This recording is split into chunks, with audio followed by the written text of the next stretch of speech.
is week 25, update 24, which means we are 1 week away from the halfway point. The first half of the year has really flown by. It's crazy when you upload a video every single day. It really makes you realize how quickly the years go. Pretty scary in my opinion, but on to the Lego. I'll go ahead now and show you the 7 new sets I added. So here you can see the distant view. Probably at least one set that kind of stands out, but I didn't add anything I think too large this week. We'll go ahead and start with Castle at this end. I know the Castle set this week was pretty tiny. It's a Royal Knight set down here in the water. It's just called Boat with Armor. It's the little tiny boat there. Pretty sure this set had, it was either 2 or 3 alternate numbers, and I just parted that one together from stuff I had laying around my house. I do keep a lot of extra weaponry and castle torsos and that kind of thing. Really, for a lot of themes and stuff, I try to keep extras on hand in the event I'm parting stuff together, and that one happened to come in handy. I didn't even have to order anything for it, so love that. It's like getting a free Lego set. Coming on down to Western and Adventurers, I got to add another aircraft, another flying set, and that is Johnny Thunder's plane right here, which I have had since it originally came out in 2000. Love that little set. I don't believe I actually added anything for pirates this week. Sometimes it just works out that way, where one section gets a couple of sets and another section doesn't get any. And for this week, there were no pirate sets. So coming on down to space, I added a real classic, vintage classic space set. See if I can get to it. The mobile lab that's down here. I actually got that from a Bricks and Minifigs in Florida. I think it's been 2 years ago now. Get it from this angle as well so you can see it a little bit better. But I will be eventually rearranging some of the stuff in space once it's mandatory, or I want to add another base plate set, which probably won't be too far off in the distance. Okay, nothing for Aquazone this week. I do think I will be having some more to add in the future. I thought I was out, but I think I have a couple more that should be coming done soon. I'm parting some small stuff together. Same for Divers. Nothing for Paradisa. I'm not actually out of Paradisa. I just have one more like really large set and I'm not ready to add it yet. So Paradisa is not done, just so you all know. I did add a classic town set into this area though, and it's this little guy right here with the little buoys called Windsurfer. Not Paradisa, not Island Extreme Stunts, but I think it fits in well in that area. Then coming down to Classic Town, I actually have 2 sets in this area. I'm sorry, 3 sets. 2 of them Classic Town and 1 not. So we'll start with the one that was not, and that was a Time Cruiser set, which I have boosted up way up here. This is the Time Tunnelator, and I think I said it in the daily video. I don't know that I'll be leaving him up quite that high, but I had all of those pieces available, so I thought it was fun for the time being at least to have him flying pretty high above the Classic Town. The 2 Classic Town sets I did add are really tiny ones.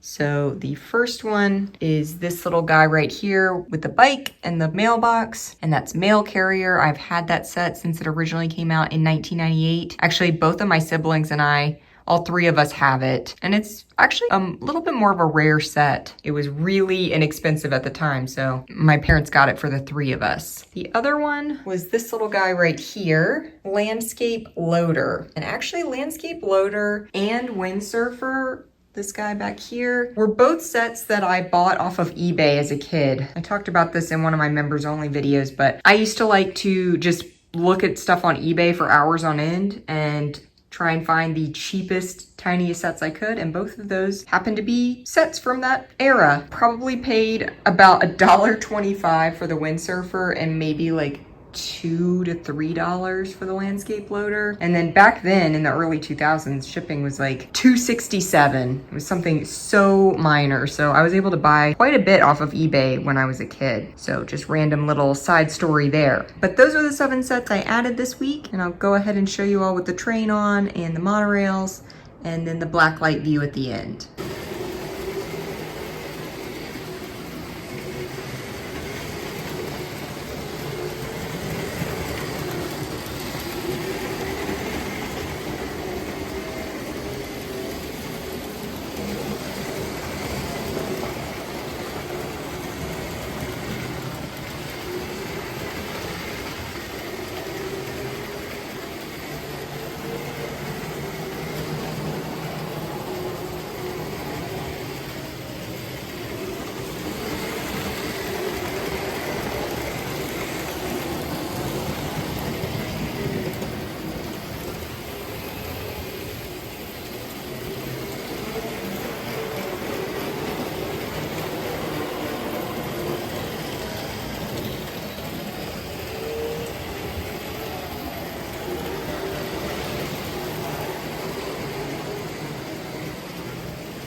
Thank you all for watching, and I will see you all next time.